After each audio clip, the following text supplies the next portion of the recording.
Assalamualaikum warahmatullahi wabarakatuh. Hai teman-teman, saya Muhammad Rizky. Bagaimana kabarnya teman-teman? Sehat semua kan? Teman-teman, ini ada dokter Tipa.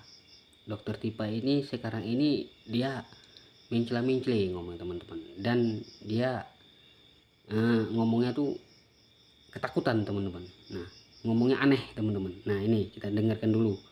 Tipa, tipu muslihatnya teman-teman.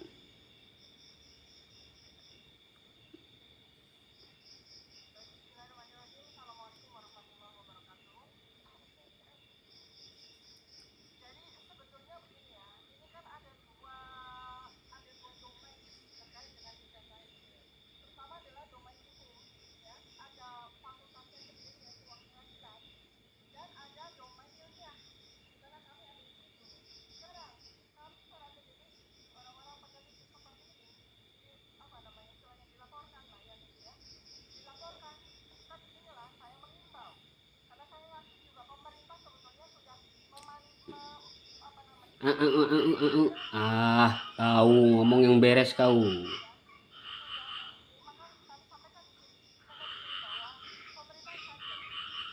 Ngapain ngajak-ngajak pemerintah coba?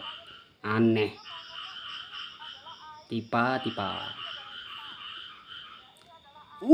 Orang tolol.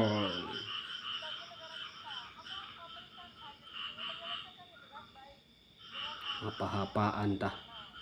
Di sana matamu itu bijaksana. Culek kok, tahu.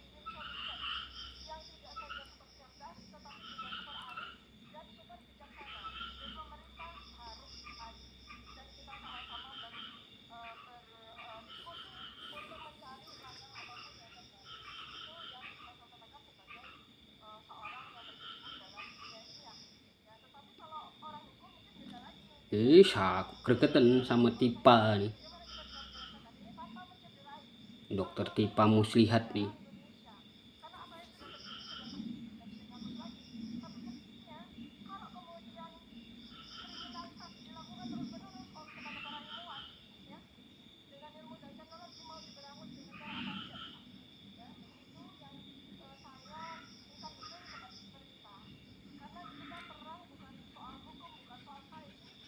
Loh. Apa pula ini?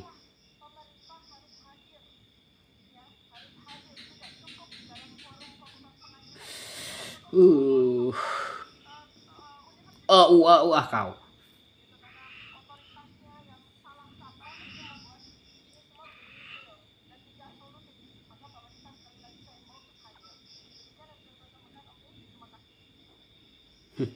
Bagaimana tuh teman-teman? Pemerintah pula dibawa-bawa. Orang dia ketakutan kayak gitu kok. Ngapain pun minta bantu pemerintah. Nggak ada gunanya pemerintah bantu kau Tipa. Memang kau nih. Takut kan? Nggak pernah di penjara ya. Makanya kau takut. Di penjara tuh dingin loh Tipa. Tapi ya lah Tipa, di penjara tuh ada makan gratis, kasur gratis, WC nggak bayar Tipa. Enak lo di penjara Tipa. Coba tes lah. Nah teman-teman, itu tadi Tipa nggak bagus tuh teman-teman. Dia narasinya minta bantu sama pemerintah lah, kan aneh. Apa-apaan tuh? Dia yang bikin hura-hara, pemerintah pula dibawa-bawa lagi. Nah teman-teman, ini ada Roy Suryo ketakutan teman-teman. Sama nih kayak Tipa nih Roy Suryo teman-teman. Dia ketawa pun terpaksa nih teman-teman. Nah kita dengar dulu Roy Suryo ya. Apa? Mas Roy, saya izin nanya, mohon dijawab dengan jujur. Oh iya. Mas kan tadi bilang bahwa Mas itu sarjana UGM. Katakanlah ijazah Mas hilang. Ya. Kalau punya Pak Jokowi ada, saya andaikan punya Mas Roy hilang, kemudian butuh untuk apply kerja atau mau mendaftarkan ke KPU. Ya. Kemana Mas Roy pergi untuk meminta legalisir? Ke UGM. Dan ke UGM. Ya. Oke. Dan UGM mengeluarkan bukan ijazah yang sama dengan kita lulus dulu loh. Oke. Ini yang penting. Iya, tapi Anda berarti ke surat UGM keterangan. ya? Oh iya. Oh iya, berarti mempercayakan UGM sebagai yang mengeluarkan. Karena saya lulusan sana asli, Mas. Oke, berarti clear. Berarti Pak Jokowi kemarin sudah diberikan verifikasi oleh UGM. Ya berarti kalau Anda konsisten ya clear. Oke. UGM sudah memberikan statement. Nanti bisa dilihat, Mas. Apakah ijazahnya Pak Jokowi yang katanya tidak pernah diserahkan kepada orang lain itu sama dengan yang beredar? Sekarang jawab juga jujur, Mas sudah pernah lihat ijazah yang kemarin di bawah? Oh, sudah pasti dong, Mas. Oke. Sudah pasti. Sama nggak dengan yang kemarin-kemarin itu ditunjukkan? Bapak Jokowi ya mesti tahu lah. Nggak jujur, Mas. Begini, Mas. Apa kau? Jujur, Mas. Gini, Mas. Karena Ketawa saya kau, Roy. Ketawa kau. Jokowi otoritas juga. Jadi kalau ada seorang ahli yang mengatakan bahwa saya sudah menganalisa ada dokumen saya ambil dari online, saya analisa kiri Nggak, kanan, ini sama sekali bukan online. Dari mana, Mas? Yang ijazah Mas ambil? Ijazahnya adalah memang kan ijazah kita pastikan dari ketika skripsinya itu tidak benar. Ya ijazahnya pasti Bukan, tidak Mas benar. kan menganalisa ijazah. Ada katanya fotonya tidak sesuai dengan itu dari mana? Seorang Source-nya? yang menuliskan katanya dia mendapatkan langsung dari Pak Jokowi. Oke, tapi apakah boleh sebagai seorang ahli? Mas kan seorang ahli, sering di persidangan kan? Ya. Boleh nggak source of Kita harus dokumennya itu? percaya.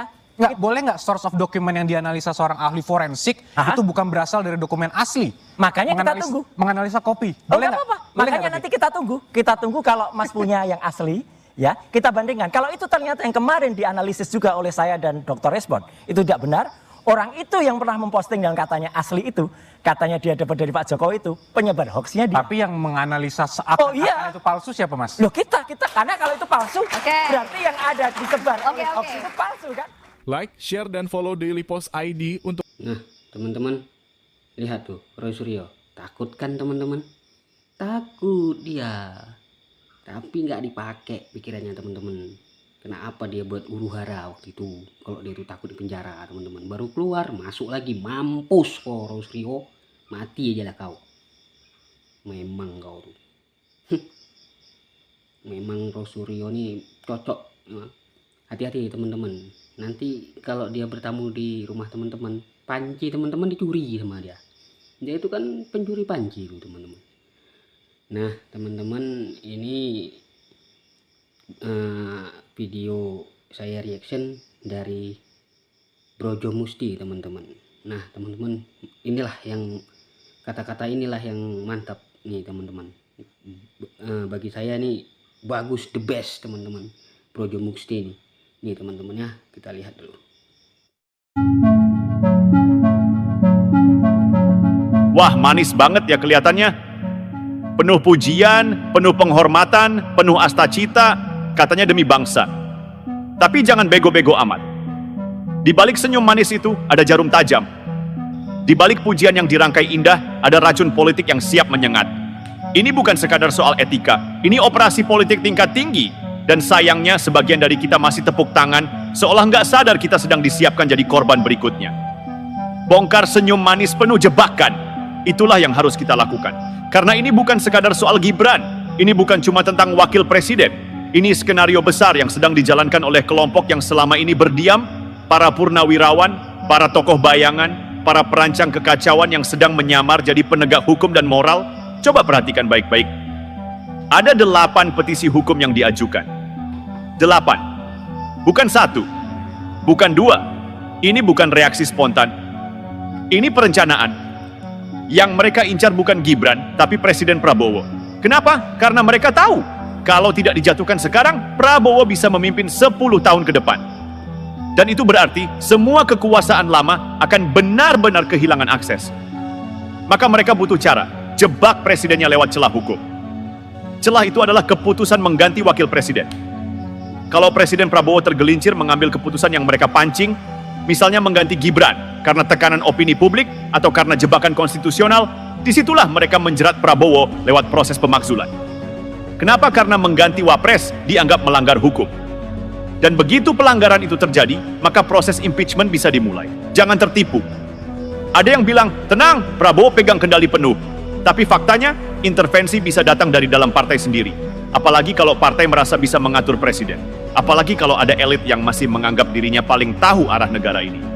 Lalu muncul narasi, ini bukan kudeta, ini legal, ini konstitusional. Jangan percaya, kudeta zaman sekarang nggak pakai senjata. Kudeta modern cukup pakai legalitas yang disusun rapi, pakai aturan yang dibelokkan, pakai hukum yang dipelintir, pakai opini publik yang diarahkan. Makanya jangan diam, jangan biarkan skenario ini jalan terus. kawal Gibran, lindungi Prabowo. Ini bukan sekadar soal nama, ini soal kedaulatan konstitusi dan marwah kepemimpinan. Kalau kita biarkan ini terjadi, hari ini mereka jatuhkan Gibran, besok lusa mereka turunkan Prabowo. Dan tahu apa yang akan terjadi setelah itu? Indonesia kembali dikendalikan oleh mereka-mereka yang dulu merasa berkuasa selamanya. Saatnya rakyat bersuara, saatnya kita berdiri di barisan depan, jaga amanah bangsa ini. Jangan beri celah, jangan biarkan Prabowo dijatuhkan, jangan biarkan Gibran disingkirkan. Ini bukan tentang dua nama, ini tentang kita semua yang sudah muak dibodohi, dimanipulasi, dan dijadikan pion. Kalau kalian masih berpikir ini cuma masalah biasa, maka bersiaplah jadi penonton dalam negara yang dirampok lewat konstitusi. Tapi kalau kalian sadar, maka sekarang adalah waktunya untuk berdiri dan melawan siasat busuk ini. Oke, mari kita lanjut. Sekarang kita bedah lebih dalam bagaimana pola ini dibangun. Jangan anggap ini asal-asalan. Ini kerjaan rapi, sistematis, dan penuh kalkulasi. Mereka tahu Prabowo kuat secara elektabilitas, mereka tahu Gibran punya daya tarik milenial, dan mereka juga tahu satu-satunya cara untuk menghancurkan keduanya adalah lewat ranjau konstitusi. Langkah pertama mereka, membangun opini. Kita lihat sendiri, serangan demi serangan ke Gibran datang dari semua arah. Dari isu nepotisme, legitimasi MK, sampai pertanyaan soal kapasitas. Tujuannya, bangun tekanan publik, ciptakan kesan bahwa Gibran beban, bahwa Gibran masalah. Supaya apa? Supaya Prabowo tergoda atau terpaksa mengambil keputusan emosional mengganti Gibran. Dan disinilah jebakan maut itu dipasang. Karena sekali keputusan itu dikeluarkan, meskipun atas nama perbaikan atau harmonisasi politik, mereka akan bilang Prabowo telah melanggar hukum. Presiden tidak bisa seenaknya ganti wapres. Ini abuse of power. Bong. Petisi pemakzulan diluncurkan. Pangkal masalahnya diciptakan oleh mereka sendiri, solusinya dijebak, dan eksekusinya disiapkan secara hukum. Licik? Jelas. Tapi ini bukan baru sekali terjadi. Sejarah Indonesia sudah penuh drama semacam ini. Lihat kasus Presiden Gus Dur dulu. Apa yang terjadi? Yang menurunkan beliau bukan rakyat, tapi elit politik yang merasa sudah saatnya mengambil alih. Yang bikin gaduh bukan massa, tapi ruang rapat dan meja-meja politik yang dipenuhi pengkhianatan. Dan sekarang skenarionya mirip. Bungkusnya beda tapi racunnya sama. Mereka ingin ambil alih kekuasaan dengan jalan belakang. Ada narasi baru yang harus dicurigai. Presiden harus tunduk pada konstitusi. Presiden harus mendengar suara partai. Presiden jangan otoriter. Terdengar bagus. Tapi hati-hati. Karena kalau presiden tidak tunduk pada elit partai, dia dibilang tidak demokratis. Kalau presiden teguh pada visinya sendiri, dia dituduh keras kepala. Padahal justru ketika presiden berani menolak intervensi, itulah pemimpin sejati lahir. Dan itu yang sedang terjadi sekarang. Prabowo ingin memimpin tanpa beban masa lalu, tanpa dikendalikan siapapun. Tapi itu pula yang bikin mereka panik. Karena jika Prabowo berhasil lepas dari kendali kelompok lama, mereka benar-benar kehilangan segalanya. Jadi apa yang harus kita lakukan? Jangan cuma nonton, jangan cuma percaya headline, jangan cuma ikut arus. Pahami permainannya. Sadari bahwa apa yang dipertaruhkan sekarang bukan cuma jabatan, tapi arah bangsa. Robek skenario penuh pujian palsu itu. Tolak jebakan hukum yang disusun untuk menjatuhkan Prabowo. Lindungi Gibran, bukan karena dia anak siapa, tapi karena dia sedang dijadikan kambing hitam untuk menjatuhkan pemimpin kita. Jangan beri ruang 1 inci pun untuk makar konstitusional. Kita bukan rakyat bodoh, kita bukan pion dalam catur kekuasaan mereka. Kita adalah benteng terakhir bangsa ini. Dan benteng itu tidak boleh runtuh hanya karena permainan elit-elit tua yang belum siap kehilangan panggung. Sekarang kita masuk ke bagian yang paling krusial. Siapa sebenarnya di balik semua ini? Bukan cuma soal siapa namanya, tapi lebih penting, apa perannya? Bagaimana mainnya? Dan siapa yang diuntungkan kalau Prabowo tumbang? Jangan tertipu wajah tenang dan senyum lembut para purnawirawan yang tampil seolah sebagai penjaga moral bangsa. Padahal, sebagian dari mereka sedang merancang kudeta halus dengan bendera hukum dan dalih demokrasi. Mereka tidak pernah rela kehilangan panggung. Apalagi jika Prabowo, yang dulu mereka remehkan, sekarang justru jadi presiden dengan legitimasi besar. Dendam lama, ambisi politik, dan rasa superioritas jadi bahan bakar gerakan mereka. mereka membangun narasi seolah-olah Prabowo tidak paham hukum tata negara. Mereka sebar opini bahwa Gibran beban demokrasi. Padahal ini bukan soal hukum atau demokrasi. Ini soal kendali dan kekuasaan. Lihat siapa yang ramai-ramai menandatangani petisi. Lihat siapa yang tiba-tiba rajin ngomong di media, padahal selama kampanye diam. Lihat siapa yang dulu bilang siap dukung, tapi sekarang mulai geser arah. Mereka pikir rakyat tidak sadar. Mereka pikir kalau pakai istilah evaluasi, mekanisme demokratis, konstitusional, maka niat liciknya bisa ditutupi. Tapi mata rakyat sudah terbuka. Di depan mereka bicara soal etika. Di belakang mereka susun skenario pemakzulan. Di depan mereka bilang hormati pilihan rakyat. Tapi mereka sendiri ingin mengganti hasil pilpres dengan skema tekanan politik. Kenapa buru-buru? Karena mereka tahu kalau Prabowo bertahan sampai 2029, maka habislah pengaruh mereka. Loyalitas publik akan makin solid, program strategis akan berjalan. Figur baru seperti Gibran akan makin kuat. Dan mereka hanya akan jadi catatan kaki sejarah. Itu yang mereka takutkan. Jadi mereka mau jatuhkan Prabowo sekarang, atau tidak sama sekali. Ini saatnya kita bicara jelas. Yang mereka tantang bukan cuma Prabowo, tapi mandat rakyat. Yang mereka ingin robohkan bukan cuma kursi presiden, tapi kepercayaan publik pada sistem demokrasi.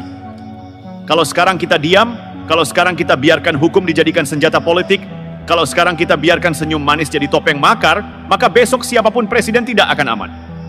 Besok siapapun yang dipilih rakyat bisa dijatuhkan dengan skenario licik yang sama. Dan besok rakyat benar-benar tidak punya suara. Kita sedang menghadapi perang diam-diam. Senjatanya bukan peluru tapi opini. Medan tempurnya bukan hutan atau gunung, tapi ruang sidang dan layar televisi. Tapi korbannya bisa lebih nyata dari perang manapun. Kedaulatan rakyat. Nah, sekarang kita masuk ke medan yang paling rumit tapi paling penting, jebakan hukum. Ingat, ini bukan soal hukum demi keadilan, tapi hukum sebagai alat kudeta. Kalau kita nggak waspada, pasal-pasal yang dibaca lurus bisa dijadikan senjata makan tuan. Yang harus disadari rakyat adalah mereka sedang dorong agar Prabowo mengganti Gibran. Caranya? Dengan menciptakan tekanan opini, membangun narasi, seolah Gibran tidak layak, menimbulkan kesan beban moral, lalu seolah memberi solusi konstitusional untuk mengganti Wapres. Padahal itu jebakan. Begitu Prabowo menekan keputusan resmi untuk mengganti Gibran, mereka akan teriak, pelanggaran konstitusi, tidak ada dasar hukum. Lalu dimulailah narasi pemakzulan. Ingat, mereka tidak ingin Gibran diganti, mereka ingin Prabowo jatuh. Hukum kita memang tidak secara eksplisit mengatur prosedur teknis penggantian wakil presiden secara sepihak oleh presiden. Itu celah. Dan celah itu yang mereka siapkan untuk jadi tali gantungan. Kalau Prabowo sampai salah langkah, mereka akan manfaatkan itu sebagai bukti bahwa presiden melanggar UU dan UUD. Lalu dibawalah ke Mahkamah Konstitusi. Dibentuklah panitia khusus. Disusunlah jalan pemakzulan, licik, sistematis, dan bersih, seolah-olah sah secara hukum. Jangan kira DPR akan diam. Beberapa sudah mulai dilobi. Dibisiki bahwa kalau Prabowo dibiarkan terlalu lama berkuasa, maka posisi mereka terancam. Ditekan untuk menyetujui skema politik baru yang menjanjikan rekonsiliasi nasional. Padahal rekonsiliasi versi mereka itu cuma kamuflase. Intinya, jatuhkan Prabowo, lalu rebut panggung kekuasaan. Lagi-lagi, jangan silau sama pujian. Mereka puji Prabowo dengan bahasa indah. Tokoh besar, negarawan sejati, pemimpin kesatria, tapi ujungnya, maka demi bangsa, sebaiknya beliau pertimbangkan mundur. Nah loh, itu bukan pujian, itu racun. Astacita bukan lagi pedoman negara, tapi dijadikan kosmetik untuk menutupi ambisi politik. Semua nilai luhur dijadikan alat tukar demi kekuasaan. Rakyat harus paham permainan ini. Jangan hanya duduk dan scroll media sosial. Saatnya buka suara, kawal jalannya pemerintahan, dan jangan biarkan suara mayoritas dibungkam oleh minoritas yang terorganisir. Kalau sekarang Prabowo jatuh karena jebakan hukum, maka demokrasi kita bukan demokrasi, tapi panggung boneka. Dan kita bukan warga negara, tapi cuma penonton dibodohi. Jangan salah baca situasi, yang sedang dimainkan adalah operasi politik besar-besaran. Bukan lewat senjata, tapi lewat pasal. Bukan lewat pemberontakan, tapi lewat prosedur. Tapi kalau rakyat tetap diam, maka skenario itu bisa berhasil. Kita masuk ke bagian paling sensitif. Bukan lagi soal kemungkinan, tapi indikasi kuat tentang siapa yang bermain di balik layar. Dan ini bukan teori konspirasi, ini pola yang berulang dengan aktor yang nyaris selalu sama. Bukan rahasia lagi, ada sekelompok purnawirawan jenderal yang masih haus kekuasaan. Sudah tidak lagi punya jabatan resmi, tapi masih ingin memegang kendali. Mereka merasa lebih tahu, lebih senior, lebih berhak menentukan arah bangsa. Dan karena mereka tidak bisa langsung jadi presiden, mereka main dari belakang. Mendorong skenario agar Prabowo jatuh, Gibran disingkirkan, lalu boneka mereka naik. Mereka bukan oposisi yang terang-terangan. Mereka bergerak senyap lewat jalur dalam. Jalur hukum, jalur opini, jalur diplomasi. Yang lebih bahaya, mereka bukan hanya di luar. Ada jaringan loyalis mereka di lembaga strategis. Sebagian kecil di DPR, beberapa di lingkungan mahkamah, bahkan ada yang masih punya pengaruh di dalam TNI, BIN, dan kementerian tertentu. Jadi jangan heran kalau nanti muncul tekanan dari atas nama konstitusi. Padahal sebenarnya itu atas nama ambisi pribadi. Mereka bisa memanipulasi opini publik lewat media tertentu, bisa mendikte agenda rapat paripurna lewat lobi-lobi, bisa menggiring putusan lewat celah teknis hukum. Polanya selalu sama. Pertama, puja-puji. Pak Prabowo luar biasa, negarawan sejati, punya niat baik. Kedua, desakan moral. Demi bangsa, sebaiknya Gibran mundur. Prabowo harus pertimbangkan rekonsiliasi. Ketiga, jebakan hukum. Ketika presiden ambil keputusan apapun, langsung mereka serang, melanggar undang-undang. Harus dimakzulkan, narasinya manis, tapi niatnya ganas. Lihat saja waktu mereka mulai kampanye anti Gibran. Dimulai dari isu nepotisme, lalu dibungkus isu moral, lalu dilempar ke mahkamah, lalu digoreng di media, lalu masuk DPR. Semua itu bukan gerakan spontan, itu skenario. Dan yang menyusun bukan orang sembarangan, karena Prabowo bukan presiden yang bisa diatur. Karena Prabowo tidak tunduk pada oligarki. Dan yang paling penting, karena Prabowo punya legitimasi rakyat. Mereka tahu kalau Prabowo dibiarkan berjalan penuh sampai 2029, semua kekuatan lama akan kehilangan cengkeramannya. Itu yang mereka takuti. Kita tidak sedang melawan individu, kita sedang melawan sistem lama yang masih menyamar. Yang berpakaian nasionalisme, tapi bekerja untuk kepentingan sendiri. Jangan tertipu dengan simbol, jangan tertipu dengan gelar, jangan tertipu dengan wajah senyum di TV. Rakyat harus tahu siapa musuhnya, bukan Prabowo, bukan Gibran, tapi mereka yang pura-pura cinta bangsa, padahal ingin menggulingkan pemimpin sah lewat jalur licik. Kalau kita biarkan ini terjadi, maka 2029 hanya akan jadi mimpi, dan 2024 akan dicuri. Sekarang kita sampai pada titik terang. Apa yang sedang terjadi bukan cuma perebutan kekuasaan. Bukan sekadar siapa duduk di kursi presiden atau wakil presiden. Tapi ini soal siapa yang mengendalikan arah bangsa, rakyat, atau segelintir elit lama. Lihat baik-baik. Kenapa sekarang yang dulu menentang Prabowo malah puji-puji setinggi langit? Kenapa sekarang yang dulu sebut Gibran, anak ingusan, tiba-tiba minta dia berjiwa besar mundur? Karena mereka tahu, satu-satunya cara menjatuhkan Prabowo adalah lewat Gibran. Dibuat seolah Prabowo yang salah, padahal mereka yang mendorong agar presiden melanggar hukum. Begitu Prabowo mengubah posisi wapres, mereka langsung siapkan pasal pemakzulan. Begitu Gibran dihilangkan, mereka masukkan orang mereka. Dan yang lebih gila, semua itu dilakukan atas nama demokrasi. Hari ini ruang digital adalah medan perang. Narasi digiring. Judul berita dimanipulasi. Isu moral diangkat untuk menutupi niat busuk. Jangan kira ini kebetulan. Setiap tagar, setiap trending topik, setiap headline, ada agenda di baliknya.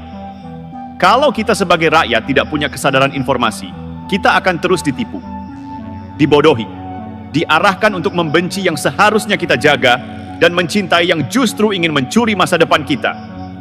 Bangkitlah rakyat Indonesia. Kalau kita membiarkan Prabowo dijebak, Gibran ditumbalkan, maka kita sedang membiarkan sistem lama berkuasa kembali. Sistem yang hobi jual kedaulatan demi proyek. Sistem yang alergi pada keberanian. Sistem yang nyaman dalam kolusi, bukan revolusi. Maka hari ini tugas rakyat bukan cuma memilih, tapi mengawal. Kawal Prabowo. Lindungi Gibran. Sebarkan narasi yang jernih dan benar.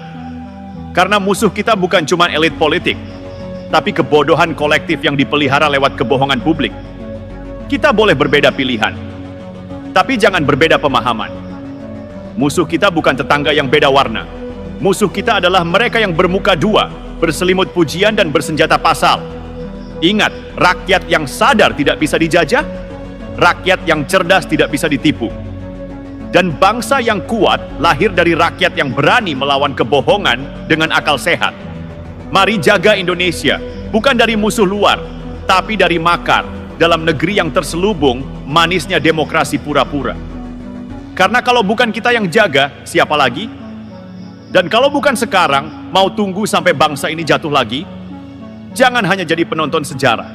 Jadilah penjaga arah bangsa. Hidup rakyat cerdas. Hidup Indonesia merdeka. Hidup rakyat cerdas. Ya teman-teman, mantap kan? Brojo Mufti. Nah teman-teman, ini yang saya suka dengan Brojo Mufti. Dia menjelaskan semua teman-teman. Nah teman-teman kalau mau lihat channelnya, cari aja di YouTube Brojo Mufti. Nanti keluar tuh teman-teman. Banyak kok cerita-cerita tentang Brojo Mufti ini, yang tentang ini, tentang Bapak Jokowi segala macamnya ada di situ teman-teman. Nah teman-teman, janganlah kita mudah terhasut teman-teman ya. Jangan kita mudah percaya sama pembenci-pembenci pemerintah teman-teman, seperti Tipa, seperti Roy Suryo. Banyak itu teman-teman ya. Cuman RT 16 RW 24 apa RW 24 apa RT 16 saya gitulah teman-teman, yang pembenci pemerintah nih teman-teman. Nah teman-teman, itu saja reaction saya. Nah teman-teman jangan lupa ya subscribe Brojo Mufti teman-teman ya. Nah ada Brojo Mufti, ada YouTuber Nusantara, itu semua orang-orang baik teman-teman. Nah teman-teman gitu saja ya. Assalamualaikum warahmatullahi wabarakatuh. Merdeka.